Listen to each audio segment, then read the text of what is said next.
Good evening, good afternoon, good morning, and good night, wherever you are in the world. I'm going to touch on this particular country. It's called Equatorial Guinea. Now, one thing I never knew about Equatorial Guinea is it's an ex-Spanish colony when they colonized. It's the only African country that Spain colonized. Anyway, I'm not really here to speak on that, but I do see some very olden ways.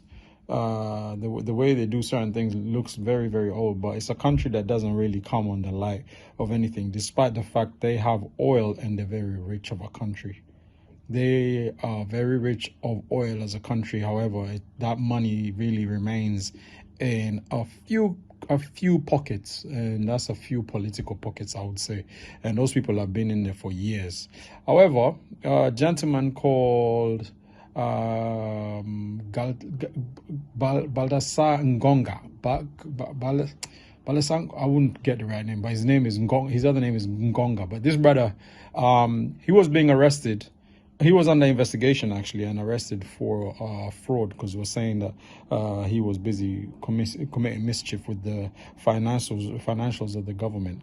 So they decided to raid his property, and as they raided his property, went into his computers, they found clips of him intimate with numerous number of women, and they went and exposed the video clips that he had of him and whoever the ladies were. Some of them are supposedly his uncle's wives and other people in power's wives, and all sorts of stories behind it. Do I know the truth about it? I don't know, because I'm not in it. But my question is, if the government has gone in to investigate his wrongdoings, why are they going into the privacy of other people and releasing exactly what this guy had on his computers? Because that's not what they're there for. That's not stuff. I don't even think it's legal for you to expose people in that way in the first place. But why is it they're not talking about what they're supposed to do?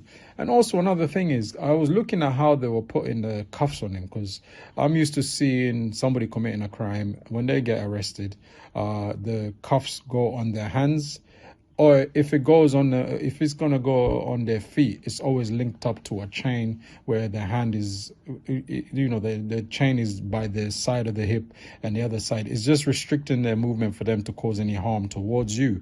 But this fella, he was going into a BMW police vehicle, but what they did is, in the court, they've linked the chain into his legs, and then he has to walk now. That's a bit like, I think you guys are still stuck in the olden days, and I don't mean even in the olden days. I think it's the what do you call it, the mentality of the colonizers to some extent, because you don't handcuff somebody straight on the legs. But then again, who am I to tell you who you should handcuff somebody?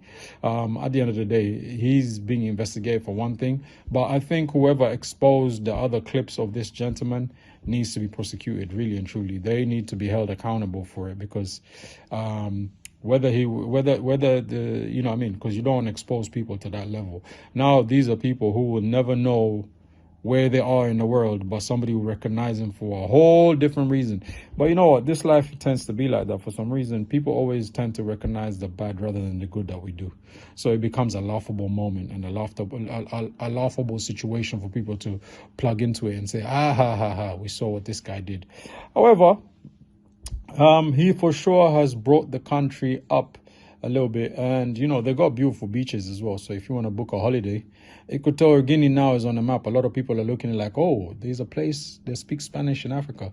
Yeah, Equatorial Guinea, but they where they're positioned, I think, because they have 3 official languages, which is Spanish, French, and Portuguese, I believe.